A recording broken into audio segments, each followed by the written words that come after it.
तर नमस्कार मित्रांनो, मी प्रथम डोके सर स्वागत करतो तुमचं आपल्या यूट्यूब चॅनलमध्ये. तर माझ्या पाठीमागे बघू शकता, ही पूर्णपणे तुरीचं उत्पन्न आहे आणि आपण आपल्या शेतामध्ये तूर घेतलेली आहे, म्हणजेच त्या पट्टा पद्धतीने तूर केलेली आहे आणि ह्याच्यामध्ये सोयाबीन होतं. तर आता विषय असा झाला आहे की तुरीला फुलं लागायला सुरुवात झालेली आहे आणि ह्याला पाणी कधी देणे गरजेचं आहे, कारण की आता ऊन वाढलेलं आहे, जास्तीत जास्त उन्हाळा पडायला लागलेला आहे आणि आपण आता तुरीला पाणी द्यायला सुरुवात केलेली आहे. पूर्णपणे बघा तुरीला काय काय ठिकाणी शेंड म्हणजे पिवळं पाळ म्हणजे ह्याला फुलधारणा व्हायला लागलेली आहे आणि आता जास्तीत जास्त फुलधारणा व्हायसाठी आपण ह्याच्यामध्ये काय फवारणी घेणार आहे आणि कशा प्रकारे पाणी सोडून दिलेलं आहे हे तुम्हाला पूर्णपणे दाखवणार आहे.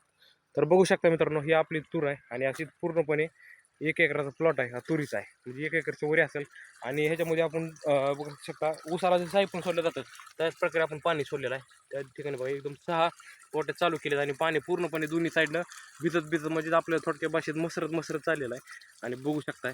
तर पूर्णपणे जो आहे तो पाणी कशा प्रकारे चाललं आहे आणि संपूर्ण झाडांना पाणी मिळते, म्हणजे जास्तीत जास्त पाणी बरेच दिवस साधारण वाळणार नाही आणि आता इतके दिवस मोठ्या प्रमाणात पाऊस पडला ना, आधी आता ऊन पडायला लागले आहे आणि बघू शकता कशा प्रकारे तुरीचं एकदम फुटवा झालेला आहे आणि चांगल्या प्रकारे उत्पन्न जर काढत असेल तर आपल्याला पाणी देणं गरजेचं आहे, कारण की आत्ताच पाणी दिलं तरच ही तूर चांगल्या प्रकारे येणार आहे, कारण की परत पाणी देऊन उपयोग नाही. ज्यावेळेस आपल्या झाडाला फुलं लागायला सुरुवात होणार आहे, म्हणजे आपल्याला दिसेल की आता फुलं लागायला सुरुवात होणार आहे, तेव्हा तुम्ही पाणी द्यायचं. मग परत आपल्याला एकदा शेंगा फुगवणीसाठी एकदा पाणी द्यायचं, म्हणजे आता 2दा पाणी द्यायचं आपल्याला. आता ही पूर्णपणे प्लॉट भिजायला लागले, मी पूर्ण ठिकाणी इकडे देखील आहे आणि इकडे बघू शकता इकडे देखील आहे, म्हणजे पूर्ण ठिकाणी असाच प्रकारे प्लॉट जो आहे तो आलेला आहे आणि पाणी चांगल्या प्रकारे सोडलेलं आहे, हे बघू शकताय. तर तुम्हाला पलीकडे लाईन दाखवतो कशा प्रकारे पाणी चाललेलं आहे, कारण चांगल्या प्रकारे आपण पाणी सोडलेलं आहे तुरीला आणि फुटवा देखील चांगला झालेला आहे, फुलधारणा देखील चांगली व्हायला लागलेली आहे. तर बघू शकताय इथे देखील पूर्णपणे जे आहे चांगल्या प्रकारे आलेलं आहे. आता बघा ह्या लाईनीच आता इथं खाली जे अंतर राहिले त्याला आपण खाली पाटानं पाणी सोडणार आहोत, पण इथं जे आहे ते खालच्या साईडला पाणी देते, म्हणजेच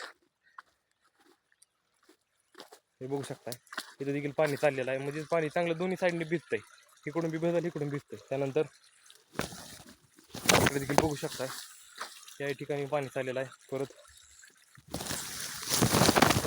त्या ठिकाणी बघा अशा प्रकारे पाणी चाललंय आणि आपला शेवटचा जो पट्टा आहे हा तुरीचा आहे, तिकडल्या साईडला तूर समाप्त केलेली आहे आणि इकडून पूर्णपणे प्लॉट दिसत आहे, चांगल्या प्रकारे पाणी सोडलेलं आहे. तर बघा काय काय ठिकाणी फुलं लागायला सुरुवात झालेली आहे, म्हणजे शेंडा देखील आहे, काही ठिकाणी फुल देखील लागायला लागलेलं आहे. तर मला दाखवतो ह्या स्टेजमध्ये आली तर आपण पाणी द्यायला सुरुवात करा. आता बघू शकता फुलकळी आहे, ही पूर्णपणे तुरीच्या प्लॉटची फुलकळी आणि ह्या स्टेपमध्ये संपूर्ण प्लॉट आलेला आहे आणि पाणी जातं. ही तूर जर चांगल्या प्रकारे आली तर आपण हार्वेस्टच्या साईने त्याला हार्वेस्टिंग करणार, म्हणजेच हार्वेस्टर जे आहे आपल्या हाताने काढायची गरज नाही, हार्वेस्टरनं काढली तरी चांगल्या प्रकारे निघू शकते. ठीक आहे, ते देखील बघा ही देखील फुलकळे अशा प्रकारे फुलं लागायला सुरुवात झालेली आहे, म्हणजे आता ह्याला पाणी देणं गरजेचं आहे, जेणेकरून कोणाला फुलधारणा जास्त होईल. आता ऊन वाढलेलं आहे आणि या वाढत्या उन्हामध्ये आपल्याला पाणी देणं गरजेचं आहे, जेणेकरून प्लॉट जो आहे चांगल्या प्रकारे येईल.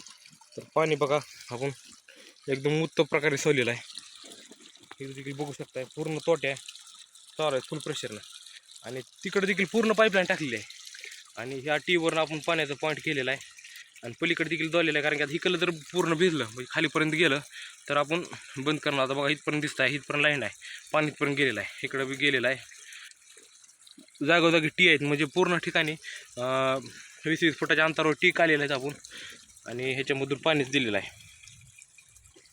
तर चांगल्या प्रकारे तुरीचं प्लॉट आहे, ह्याच्यामध्ये सोयाबीन होतं.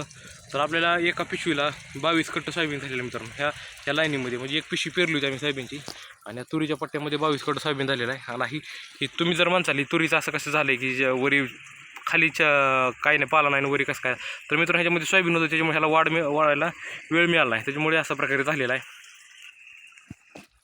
तर बघितलं असेल मित्रांनो तुम्ही कशा प्रकारे आपला तुरीचा प्लॉट आला. ह्या दिवसात जर पाणी दिलं, आता आपल्याला माहिती आहे किती तारीख आहे, तर 12 ऑक्टोबर तारीख आहे. तर ह्या तारखेपासून आपण जर पाणी द्यायला सुरुवात केलं, आता ऊन वाढलेलं आहे आणि त्यामुळे जर तुरीचा ग्रीप जर पाहिजे असेल, चांगल्या प्रकारे उत्पन्न पाहिजे तर पाणी द्या, कारण की 100% उत्पन्न चांगले मिळेल. आणि जर तुम्ही तुरीचं रान जर अजून ढिलं केलं नसेल, म्हणजे रान फोडायची गरज का असते, तर मुळ्या जो आहे तो जारवा तोडणे गरजेचं आहे. तर कुळवणे किंवा फणणी करणे ह्यात गरजेचं आहे. आपण रान फणून घेतलेलं आहे, ट्रॅक्टर साईने बारका ट्रॅक्टर कोबट ह्याच्यामध्ये बसतोय आणि ते आपण फणून घेतलं होतं, त्याच्यामुळे हे तूर आहे चांगल्या प्रकारे आलेले आहे. तर अशा प्रकारे तुरीचा जो प्लॉट आहे तो संपूर्ण चांगल्या प्रकारे आलेला आहे आणि पाणी देखील अशा प्रकारे सोडलेलं आहे. तर अशा नवीन नवीन माहितीसाठी आपलं यूट्यूब चॅनल सबस्क्राईब करून टाका, कारण की शेती संदर्भात केळी संदर्भात आपल्या चॅनल संपूर्ण माहितीच असते. त्याच्यामुळे तुम्हाला जे आपण आपल्या शेतामध्ये प्रत्यक्ष करतोय ते मी तुम्हाला सांगायचा प्रयत्न करतोय. त्यामुळे तुम्ही आपलं यूट्यूब चॅनल सबस्क्राईब करून टाका. धन्यवाद.